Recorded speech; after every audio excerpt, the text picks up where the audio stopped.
Fred Júnior é um jornalista expressivo que fez parte da equipe de esportes da Jovem Pan por muitos anos e está hoje na rádio Craque Neto, dentre outras mídias. Atendi seu convite para uma entrevista onde falamos sobre esportes olímpicos, futebol e doping. Dá aquela força para nós, no nosso canal, e dando seu like, comentando, compartilhando, se inscrevendo e, obviamente, ajudando o nosso canal da maneira que você puder.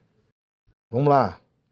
A Bola Não Para está no ar para você que acompanha através da Live TV, canal 527 da Claro, quem é de São Paulo, Grande São Paulo e Baixada Santista. Você é do Grande ABC, canal 526 na Vivo TV, em São Paulo 609. Live TV também no Instagram, Live TV SP, no YouTube, Live TV São Paulo. Tá lá no YouTube, se inscreva no meu canal, canal do Fred Júnior. Toda semana uma entrevista inédita falando de esporte para você. Hoje recebendo um convidado para a gente falar muito de doping, de área médica, né? Cada vez mais, né? A parte da medicina esportiva crescendo com especialidades, com assuntos importantes. A gente tem não só no futebol, mas a gente teve há pouco aí os Jogos Olímpicos em Paris e, claro, muita discussão, né? Sobre doping, sobre reações, sobre contusões, né? Sobre procedimentos médicos cada vez mais importantes e decisivos para a carreira de um atleta, né? Para o bem e para o mal. Então a gente vai falar a respeito disso com o doutor Bernardino Santi, que é nosso convidado aqui do A Bola Não Para, que é ortopedista, mas muito ligado ao esporte olímpico, ao futebol. Com esse doutor Bernardino trabalhando no futebol, né? E ele gentilmente vindo aqui ao A Bola Não Para. Doutor Bernardino, prazer recebê-lo aqui, tudo bem? Tudo bem, Fred Júnior, prazer estar aqui, agradeço demais o convite, sempre é bom falar de esporte, falar daquilo que a gente conhece em relação à área da medicina do esporte. E vamos lá, vamos responder aquilo que você precisa saber ou gostaria de saber. E então, não só eu, achei um assunto em geral, que é realmente assuntos que movimentam todo o público que está assistindo a gente agora. Doutor Bernardino, antes disso, quanto tempo já na área da medicina esportiva, doutor Bernardino? Bom, eu sou médico, vou fazer agora 41 anos de formado como médico. 41 anos. E na área da medicina do esporte, eu estou desde 90 praticamente, porque, bom, eu sou do esporte desde os 5 anos de idade. Comecei a treinar judô com 5 anos de idade, e aí depois eu comecei a participar de outros esportes. Eu tive um professor chamado Pedrão, que foi o técnico do João do Pulo, foi o nosso professor de educação física numa escola pública, e ele falava assim, ó, futebol todo mundo joga, vocês vão fazer outras coisas. Então a gente aprendeu a jogar handball, basquetebol, voleibol, fazia atletismo, fazia o revezamento. Enfim, ele nos deu a base do esporte e a gente aprendeu a gostar. E de quebra, como eu não sabia jogar futebol na linha, acabei jogando de goleiro, né? Aquele que não sabe jogar vai de goleiro.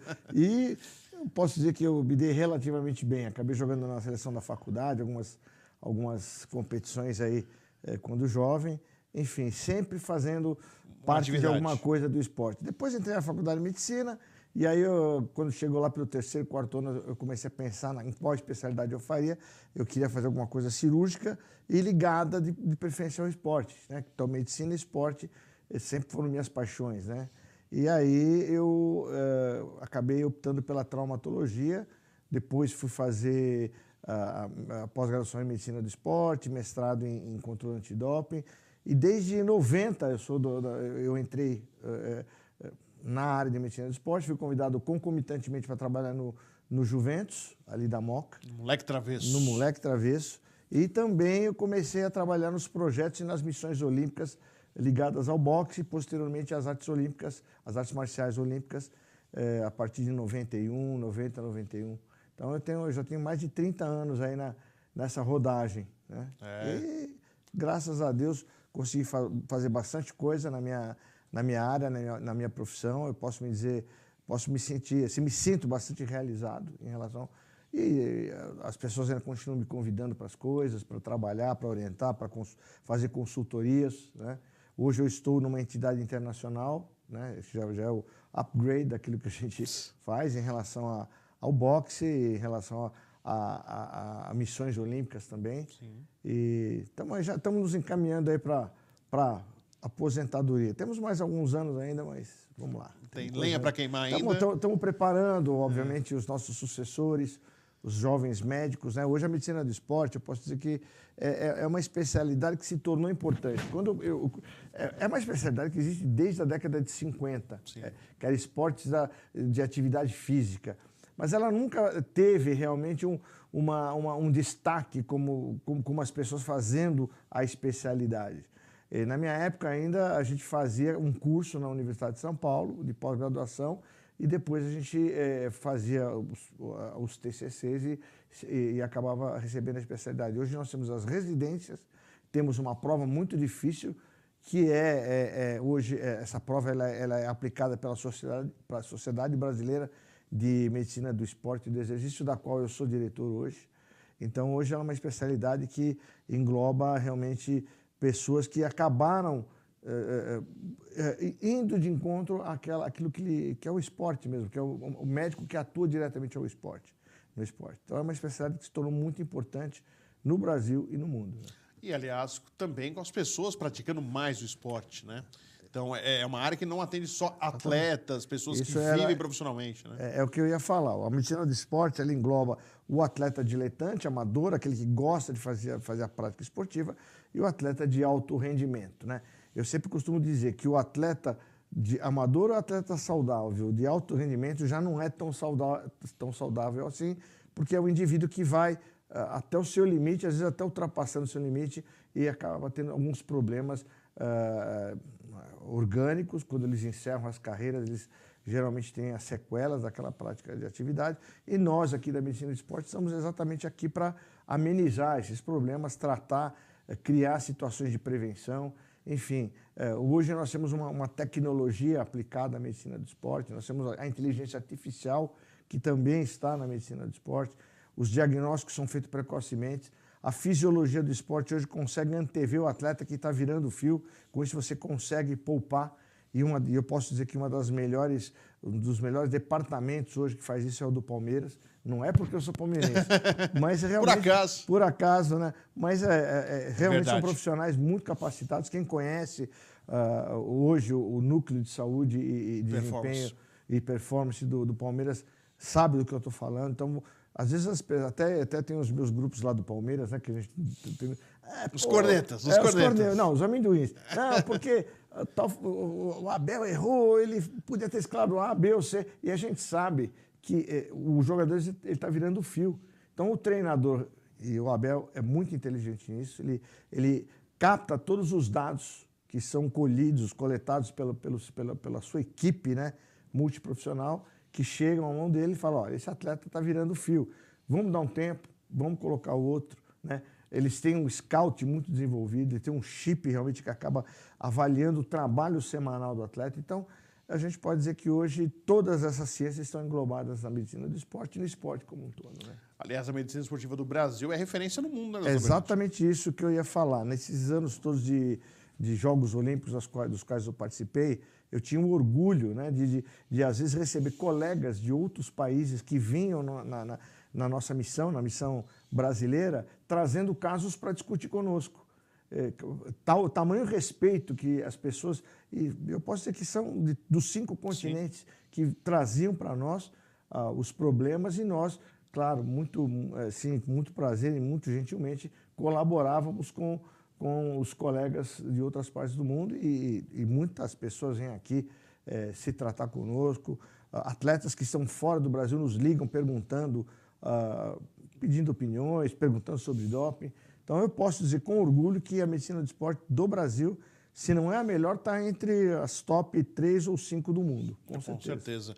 E Olimpíadas, quantas Olimpíadas, doutor Bernardino? Bom, estou em missões e projetos olímpicos desde 92, então se vão aí 6... Desde Barcelona, 92. 92, então umas 7 Olimpíadas, 6, 7 Olimpíadas, talvez até mais. Mais ligado ao boxe, né, doutor Bernardino? Eu comecei ligado ao boxe, e quando eu acabei ficando incorporado ao Comitê Olímpico Brasileiro, eu acabei tratando de todas as demais modalidades, e especificamente acabei enveredando pelos esportes de combate. Então, boxe, taekwondo, luta olímpica, esgrima. E algumas vezes atletas do judô que estavam ali buscavam a nossa ajuda para a gente poder tratar, né? Então, eu posso dizer que hoje, depois fui para o MMA, então eu posso dizer que hoje no Brasil talvez eu tenha a maior casuística de artes marciais, seja comigo, apenas porque eu estou há mais tempo, né? Eu estou há mais tempo com competência, porque se fosse mais tempo, mas não fosse bom... E tem isso aí, a gente vai aprendendo, vai incorporando conhecimento, vai passando conhecimento, e graças a Deus, tudo deu certo. Doutor Berardino, uma coisa do boxe olímpico, sempre teve o capacete, tem que usar, não tem que usar, é melhor de usar do que não usar. Qual é a opinião a respeito? O que o senhor já ouviu? Qual é a opinião a respeito do capacete nos Jogos Olímpicos? Boa pergunta. Eu participei de jogos com e sem capacete. As pessoas acham que o capacete protege o cérebro. Não, o capacete não é para isso. Aliás, o cérebro não tem como você usar uma armadura, né? Ele está dentro de um container rígido, que é o crânio, e, portanto, qualquer movimento mais forte, o cérebro ele faz o seu movimento, aquele chacoalho dentro da cabeça. Então, a única forma de você evitar isso é o treinamento, a esquiva, o treinamento constante. E, aliás, para quem sabe, conhece boxe, sabe o quanto é difícil acertar o adversário. Verdade. Porque a esquiva é muito eficiente. Então, para o cérebro, não é o capacete. O capacete é utilizado para diminuir o número de cortes. Tá. Se você for perceber, e as estatísticas estão aí para mostrar, quando você tinha o uso do capacete, o número de cortes caía substancialmente. Quando você retirou o capacete, como foi agora o que aconteceu em Londres, você aí tem um aumento substancial do número de cortes. E aí o que você faz? É aí que entra a figura do médico do esporte, porque essa foi uma discussão que nós tivemos entre os médicos do mundo todo e depois com os nossos treinadores. É mudar a postura do atleta lutar. Então, quando você está com o capacete, o atleta ele faz um combate muito mais próximo. Sim. Porque ele está com o capacete. Quando ele está sem o capacete, ele faz um combate muito mais distante. Ele se protege mais. Protege mais e, obviamente, o ataque é muito mais... até menos eficiente, porque você está mais distante. Sim. Né? E você tem, obviamente, uma redução do número de cortes. Porque os cortes também podem causar problemas no sentido do sangramento intenso, enfim, tirar o atleta da competição, da luta seguinte. Então, o objetivo do capacete é simplesmente os cortes. Para que as mulheres usam com capacete. Sim. Né? Até a mulher tem aquele a mais, que é a estética, né? Enfim, a gente entende. Cuidado maior. Um cuidado maior. Os juniores e os cadetes também. Então, é só o principal, o adulto masculino é que combate sem o capacete. Uma outra discussão em relação ao boxe, se vai ou não vai continuar na próxima Olimpíada em Los Angeles, né? É uma discussão muito grande. Boa pergunta, Fred. Para que as pessoas entendam o que aconteceu. Eu fui médico da IBA, da International Sim. Boxing Association, por muitos anos, né? Por décadas até eu diria, e em determinado momento houve um problema muito sério no compliance, na parte financeira, tivemos um problema político, porque o presidente da IBA é russo, e aí nós tivemos o problema da guerra. Houve uma pressão por parte do Comitê Olímpico Internacional para que as federações impeachassem o presidente russo e pusessem outro presidente. Isso não foi acatado e a gente entende que existe aí todo um problema de dinheiro muito grande. O presidente da IBA é um multibilionário russo que é dono de fornecimento de gás. Então, muitos países do mundo dependem desse dinheiro. Então, obviamente, houve aí uma cisão. Aí o que se fez? A maioria, assim, 40 e poucos países saíram da IBA para formar uma nova entidade, o World Boxing Association, da qual eu faço parte hoje. Eu fui convidado para fazer isso, né? Só que o que acontece? Para você ser filiado ao Comitê Olímpico Internacional, você precisa de 50 países. Sim. E nós não temos ainda. Então, como o boxe não poderia ficar de fora dos jogos por ser um esporte tradicional, muito tradicional. Imagina sem boxe. Então, o Comitê Olímpico Internacional pegou a organização para si, né? Então, eles formaram uma unidade que seria a unidade organizadora do boxe pelo Comitê Olímpico Internacional, que no final era composto por 80% de pessoas que vieram do boxe, que entendiam de boxe, só que estavam sob o comando do Comitê Olímpico Internacional. Então, o Comitê Olímpico Internacional acabou ditando as regras, os pré-olímpicos e toda aquela formação dos que iam competir. Esperamos, isso deverá acontecer, que em Los Angeles a World Boxing já esteja sob o guarda-chuva do Comitê Olímpico Internacional e aí, a partir daí, a organização será dessa nova entidade. Nós estamos conversando com o Dr. Bernardino Santi, que é o nosso convidado aqui no A Bola Não Para. A gente vai para um rápido intervalo e a gente vai voltar para falar com o Dr. Bernardino Santi, um assunto super importante que é o doping. Ele é um dos especialistas para poder falar desse assunto que sempre cerca o esporte mundial, né? E a gente sempre vê casos aí emblemáticos, históricos, né? Na vida olímpica e também no nosso futebol. Então a gente vai para um rápido intervalo e já voltamos aqui no A Bola Não Para. Olá, amigos, seguidores, inscritos e apoiadores do nosso canal.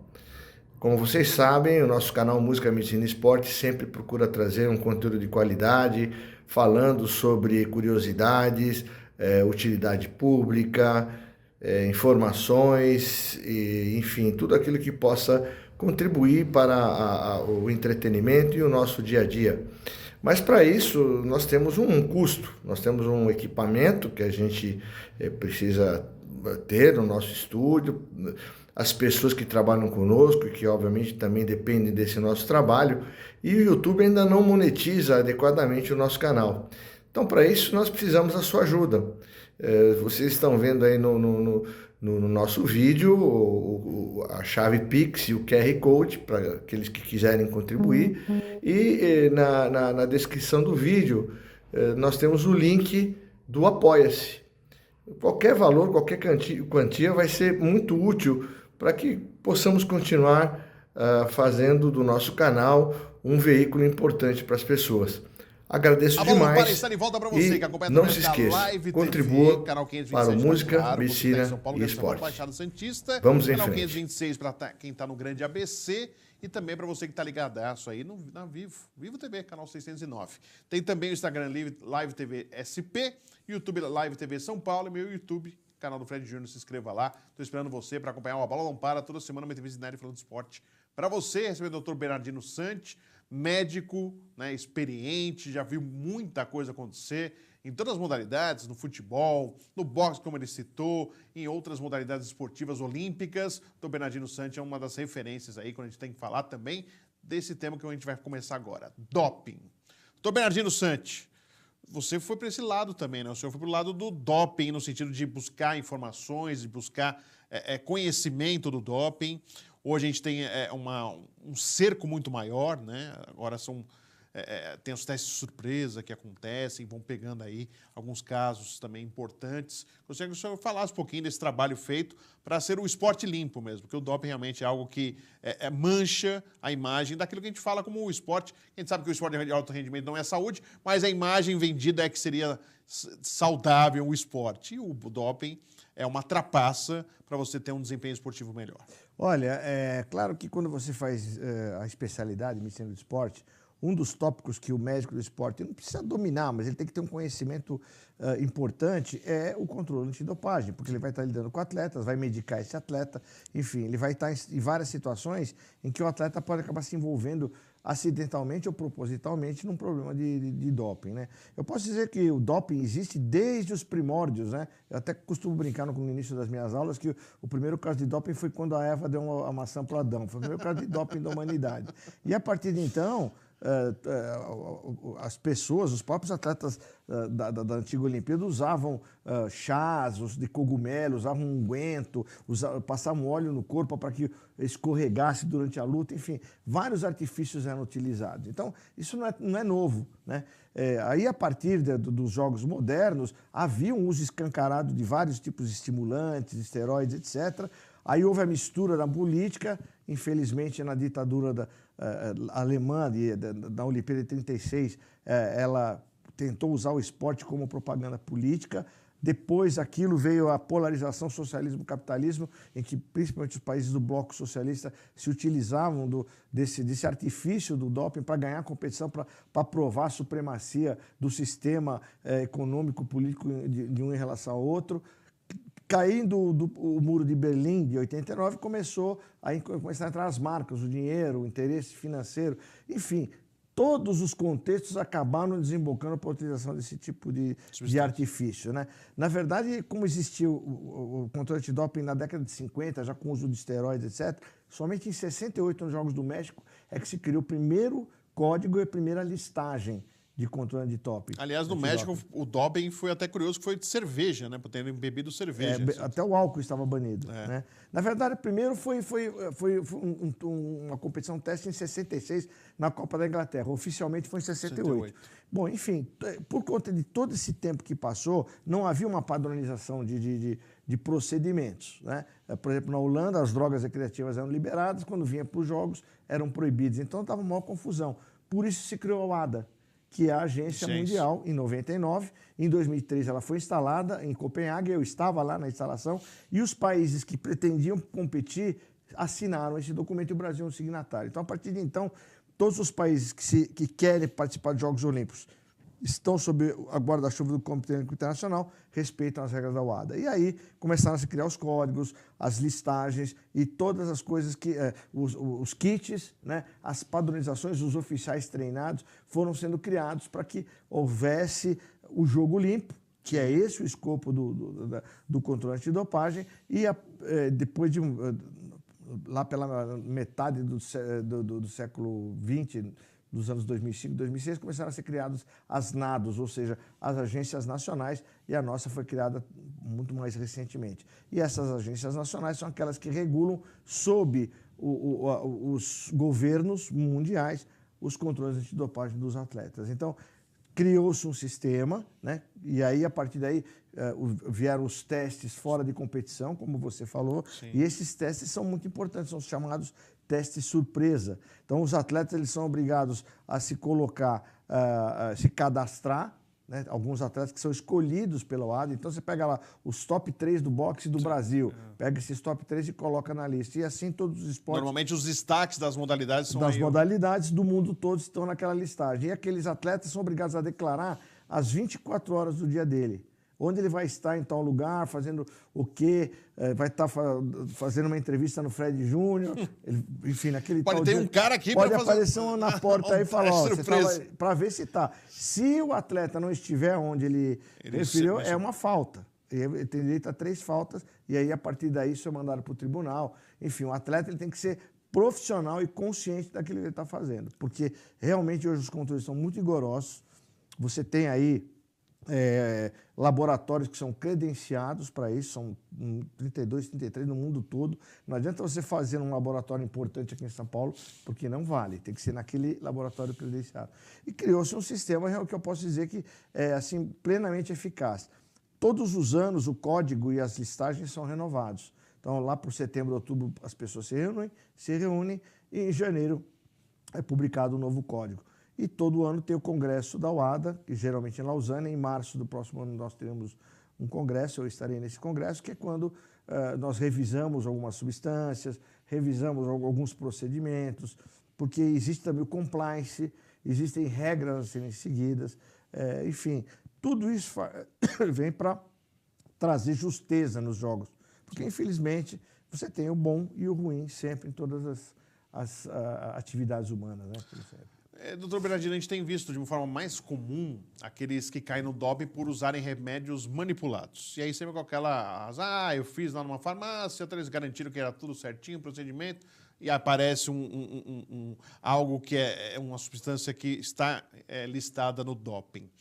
Claro, alguns realmente aconteceram isso. Mas tem outros que podem estar usando essa desculpa para se mascarar outras substâncias? Olha, existe uma frase que ela é objetiva.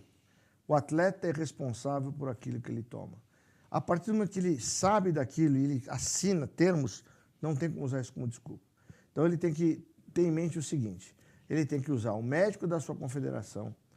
Se ele não usar um médico da sua confederação ou for um médico seu, ele tem que comunicar os medicamentos que lhe foram prescritos. E os remédios manipulados também têm que ser feitos, manipulados em laboratórios de confiança, com credibilidade. Então, essa desculpa não cola mais. Isso porque o atleta hoje ele recebe muita informação. Eu posso falar pelos meus atletas do boxe que a gente tem palestras constantes com eles.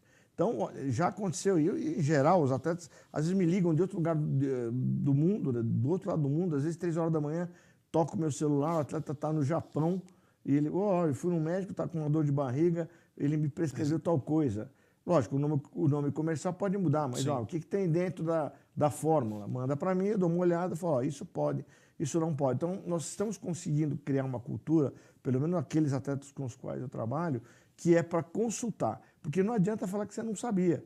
Existem casos lapidares. Por exemplo, teve um atleta uma vez de um time de futebol importante que chegou em casa com dor de cabeça e falou para o avô, estou com dor de cabeça. O avô deu um diurético para ele, que melhorava a dor de cabeça do avô, porque ele era hipertenso. E deu um diurético que o atleta tomou e acabou sendo pego no doping.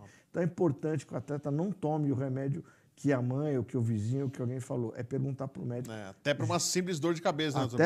Tem remédios muito bons, não vou falar marca para não criar problema, mas tem remédios muito bons para pessoas normais como nós. Sim. Mas o atleta não pode tomar qualquer remédio para dor de cabeça. Tem alguns que estão na lista, estão proibidos. Então precisa tomar muito cuidado e perguntar sempre. E nós tivemos casos emblemáticos, né? O chá de coca do Zete, a Malrimage, que foi um produto... Uma pomada. Uma pomada, eu participei desse caso aí também. Da Malrim. O Cielo também foi medicar na farmácia. Na farmácia não ficou tão bem caracterizado, mas eles compraram um pote enorme de comprimidos e todo mundo foi tomando dali, que nem passarinhos.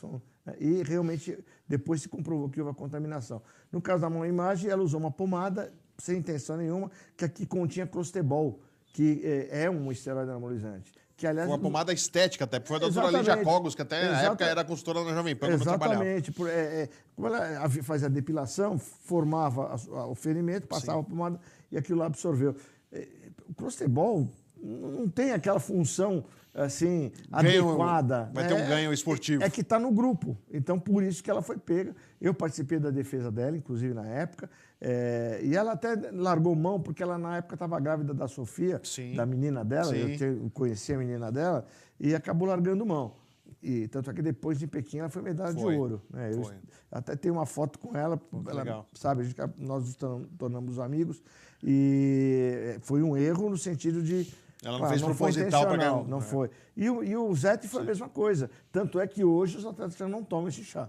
Vai na Bolívia, chá de coca. Mas aí contou muito o perfil do atleta, né? Sim, porque o Zete realmente era um cara de retidão. Não tinha nada a ver com a situação e ficou comprovado que era aquilo mesmo. Mas é incrível, né? O atleta tem que estar atento na alimentação e também suplementação, porque os suplementos também podem ter. O suplemento é um problema à parte, porque muitas vezes no consultório, aí falando do atleta diletante, ele vai lá, começa a fazer uma atividade física, claro, ele faz o exame médico e fala, doutor, e aí, eu posso tomar um suplemento? Aí a primeira pergunta que eu faço, você come direito? Porque ele já quer tomar um suplemento, mas ele come lanche, fast food, né? Pizza, que é bom, sábado à noite uma pizza. Mas se você quer fazer uma atividade, você tem que ter um pouquinho de disciplina alimentar. Então, o suplemento é importante, mas tem que saber que o médico é que tem que prescrever, tem que conversar com o seu médico do esporte, com pessoas que tenham realmente a capacitação e boa intenção. Porque tem muita gente também, muito coleguinha, que prescreve esteroides anabolizantes. E vou aproveitar aqui o seu canal, porque nós lançamos, o Conselho Federal de Medicina lançou uma resolução atual, 2.333 em 2023, regulamentando a utilização por parte de muitos médicos que usavam de forma errada, inadequada e, claro, com fins financeiros, né? Infelizmente, nós temos maus profissionais e que garantem que dá certo sem problema nenhum para o corpo. E isso é uma mentira deslavada, né? Esses profissionais, infelizmente, são desonestos e essa regulamentação veio para realmente pegar no pé. O esteroide anabolizante ele é utilizado para doenças muito específicas. Ele tem a sua utilidade na medicina, mas tem que ser usado de forma muito adequada, não é da forma indiscriminada como está sendo feita hoje. A gente está na parte final, e a conversa do Dr. Bernardino poderia dar outras edições, mas eu estou na parte final, Dr. Bernardino. Só o caso do Gabigol, que é um caso emblemático, porque no caso dele ele não foi testado positivo. O que pôde atrapalhar e dificultar o exame, né? Ele não foi um cara educado, né? Não foi disciplinado. E ele está aí para ser julgado, ainda não está com um efeito suspensivo para poder jogar. Mas é um caso emblemático que ele pode pegar um gancho aí, ou pelo menos manter-se a punição que ele tem até o ano que vem, até abril de 2025. É algo emblemático também como um exemplar para os atletas, né, doutor Bernardino? Olha, é claro que eu não vou falar especificamente do caso, porque eu não estava no local. Sim. Então nós vamos falar sempre de uma forma genérica e através das notícias que nós recebemos e que, obviamente, alimentam o contexto. O atleta tem que entender o seguinte, além de ele conhecer e não tomar medicamentos que são proibidos, ele tem que obedecer regras e obedecer uma espécie de um ritual. Então, quando ele está numa estação de doping e tem um oficial que está fazendo o controle, ele tem que respeitar as orientações que o oficial dá para ele. Então, por exemplo, se você vai fornecer o material, você tem que estar sob a supervisão direta, ou seja, o atleta vai fornecer o material, urinar, e o oficial vai olhar a urina saindo de dentro do aparelho urinário. Ele tem que olhar. Não cabe aí nenhum tipo de piada sexista, nenhum tipo de gracejo, nenhum tipo de desrespeito. Não cabe, isso não pode ser feito, porque o oficial é um profissional que está ali, obedecendo às suas funções, e ele, obviamente, está tratando com todo respeito e com todo profissionalismo. E o atleta tem que fazer o mesmo. Então, esse tipo de coisa não pode acontecer. Ele não pode, por exemplo, querer dar um material na mão do oficial. O oficial não está autorizado a pegar a urina, ele tem que ele próprio manipular o seu material. O médico que está com o atleta tem que respeitar também as orientações do DCO. Enfim, tudo isso é relatado. Quando você tem algum tipo de não conformidade, algum tipo de inconveniente ou até discussão, isso é relatado pelos oficiais que são treinados para isso, e isso é remetido para as autoridades e, eventualmente, para o tribunal que vai julgar. Então, é importante que se saiba que o atleta ele tem que fazer tudo aquilo que é orientado, porque existe um ritual que deve ser cumprido. Isso é estudado, assim, muito estudado pela UADA. Por exemplo, eu falei, a urina não pode ser manipulada pelo oficial, para que ele não seja acusado de ele ter colocado alguma coisa dentro da urina. Então, isso tudo tem uma razão, tem um porquê. Doutor Bernardino, quem está assistindo e quer saber um pouquinho mais, o que pode acompanhar do senhor aí nas redes sociais? Bom, eu tenho lá o meu Instagram, que é @SantiBernardinoOficial, com 2 Os juntos, né? Eu tenho o meu canal no YouTube. Aliás, opa, tá chique, hein, doutor Bernardino? Eu falei das minhas 2 paixões, medicina e esporte. Eu tenho uma terceira paixão, que é a música, né? Desde garoto também eu gostava de acompanhar a música. Hoje nós temos uma banda ali de rock and roll clássico. Beleza, lá. hein? Nós brincamos um pouquinho, então nós temos o nosso canal Música, Medicina e Esporte, que procura sempre falar de assuntos que conectem as 3 áreas, sempre que possível, né? Então nós temos lá, por exemplo, tem um episódio lá do Bob Marley, né? Nós colocamos o Bob Marley, mas falamos do tumor que matou o Bob Marley, né? E os cuidados que as pessoas têm que ter. Então nós temos lá o Dezembro Laranja, que é a proteção, que é a prevenção do câncer de pele, o Outubro Rosa, Novembro Azul, sempre de uma forma bem humorada, sempre num contexto esportivo, enfim, sempre procurando trazer informação, mas de uma forma mais agradável para que as pessoas possam, enfim, ter uma vida mais saudável. Doutor Bernardino, prazer recebê-lo senhor aqui no programa. Vai ter outros convites, com certeza, o senhor participar. Espero estar aqui, sim. Muito bom, gostei. Um abração para o senhor. Ótima aqui. Parabéns. Obrigado. Agradecendo ao doutor Bernardino Santi, foi o nosso convidado dessa semana do A Bola Não Para, que volta semana que vem, sempre convidado inédito falando de esporte para você. Até lá.